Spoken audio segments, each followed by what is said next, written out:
Hey Joe, it's Folks here. Now, it's no secret that I believe that 2023 is going to be a massive year for print-on-demand sellers. There have been numerous surveys like this that I have shown on my channel that are predicting massive growth for the print-on-demand industry. You can see this one here is predicting that by the year 2030, that the market size for print-on-demand will be almost $40 billion. You can even see here in the article that it says approximately 48% of customers are ready for a longer wait to receive their products. You can see here with this chart that each year it is showing the past growth that print on demand has seen, and another survey here on straitsresearch.com is also predicting similar growth for the print on demand industry. Now in this video I'm going to be showing you 3 products that I think you should avoid in the year 2023. If you want to see some of the print on demand products that I recommend selling, make sure to check out some of my other videos here on the channel, and if you want to go through some more step-by-step training from me, make sure to check out my course. There's a link down in the description. It is completely free. Inside it will show you the process of actually building out your store. So based on those studies, obviously print on demand is growing. The question for us is, how do we get a piece of that pie? For me, it's always been about choosing the right print on demand products to sell. Most times I try to choose things that are not too saturated and are also pretty profitable. This way I can sell in some of the most competitive niches and still make a decent profit. And a lot of times when I talk about this, people accuse me of trying to sell shirts and failing. Basically, people will leave comments and say things like, just because shirts didn't work for you doesn't mean they won't work for us. And a quick side note here, if you've been following my channel for a long time, one of my first stores ever was a t-shirt store. Back in 2017,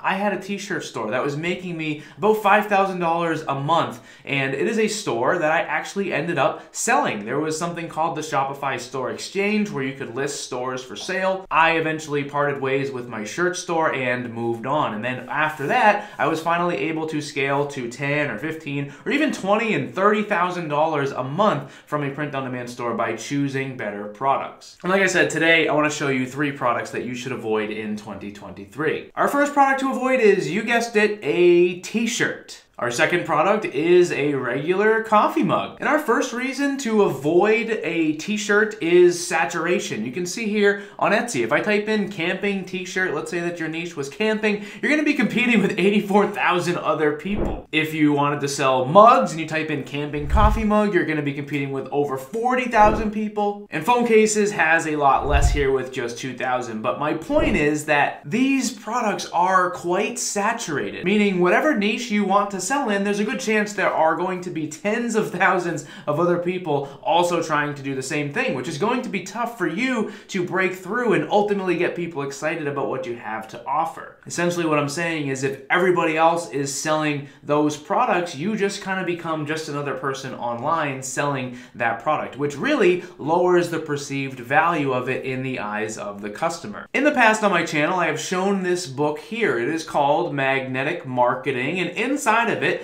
Dan Kennedy talks about a concept of a red ocean versus a blue ocean. Quick summary would show you that a red ocean is an ocean where a lot of the sharks have come through and eaten a lot of fish and there's a lot of blood in the water. And a blue ocean is an ocean where there are no sharks. In my opinion, selling t-shirts or mugs or phone cases is sort of a red ocean, and instead you should be looking for a blue ocean, trying to choose products that are a little less saturated, especially in the year 2023. As print on demand is growing, there's so many other awesome products out there, and it is becoming even more competitive than it has been in the past. Now, the second thing to think about when it comes to not selling these products is the profitability of them. For example here, let's just sort of look through the phone cases here and sort of try to get an understanding of what they are selling them for. Now, if you are watching this video, you know that I typically do recommend people to build a Shopify store and actually build their own brand rather than, building an Etsy site. And in this video today, I'm gonna talk about more on that subject as well and give you some examples, but I'm using Etsy because it's a great way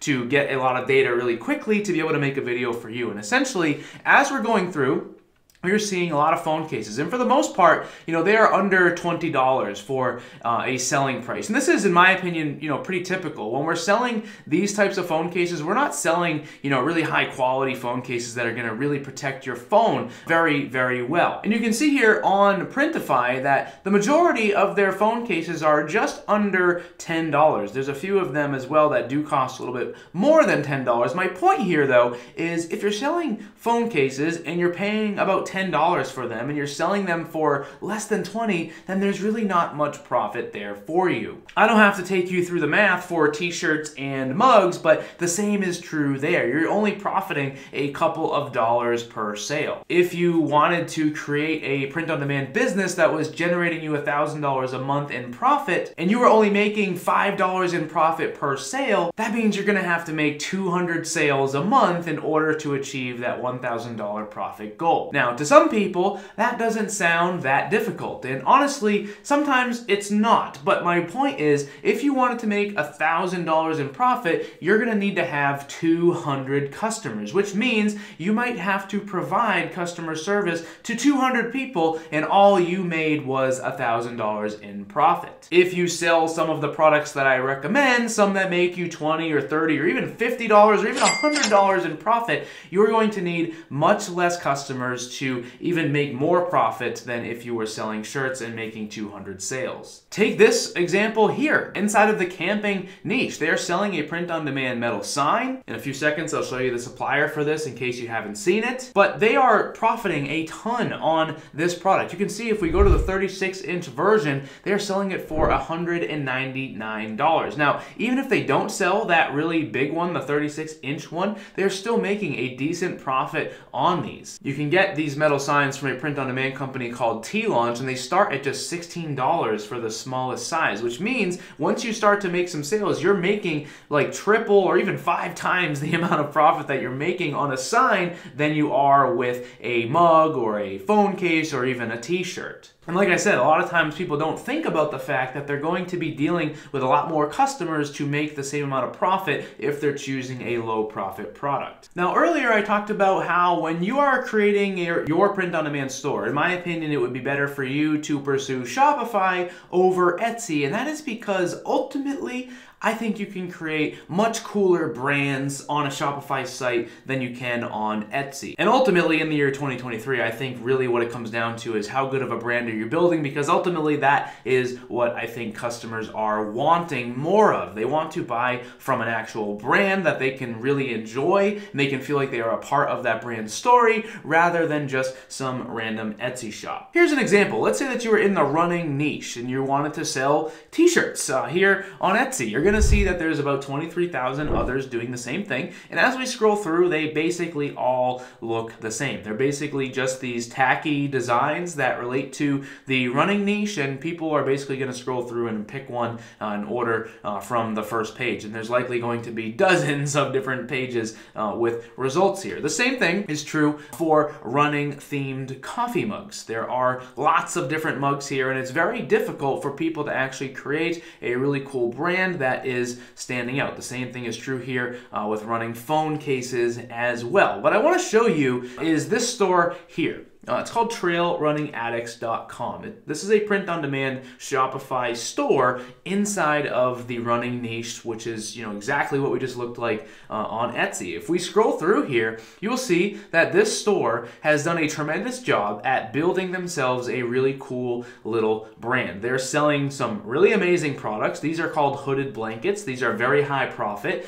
These are a great product to sell. This is a product that I've sold a lot of in the past. They also have car seat covers, jogger sets as well, and overall, because they have chosen Shopify, they're able to create themselves this nice little brand. They can also use the power of social media to begin building a community around their brand, which is something that they are doing a very nice job at. This is a strategy that I talk a lot about on my channel here. If you're someone that is apprehensive to actually explore Shopify because you're nervous about driving your own traffic, this is a great way to drive traffic for free to your store. Basically what they're doing is they're posting content that people in their niche would like to see. They're also posting a lot of customer submitted photos and things like like that. Obviously, if you don't have customer submitted photos, you could order your own samples and take your own photos. You could also just post memes or videos like this here that relate to your niche, and overall you'd still be able to make some posts on your page. My point is, if you are selling in the running niche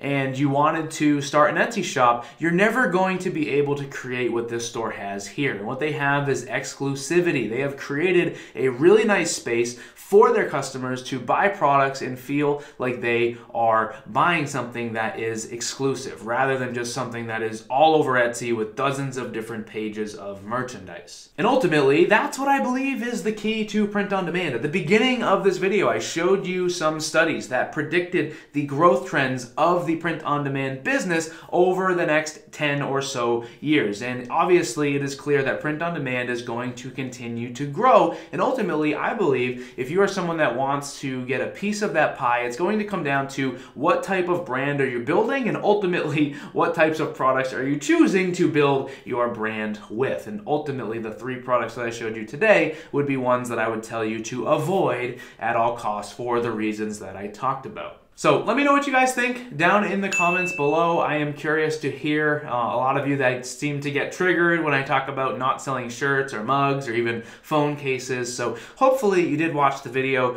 all the way through if you do have a negative comment, so then that way you can hear my entire argument. But either way, let me know down in the comments what you guys think. Thank you guys for watching, and I will see you in the next video.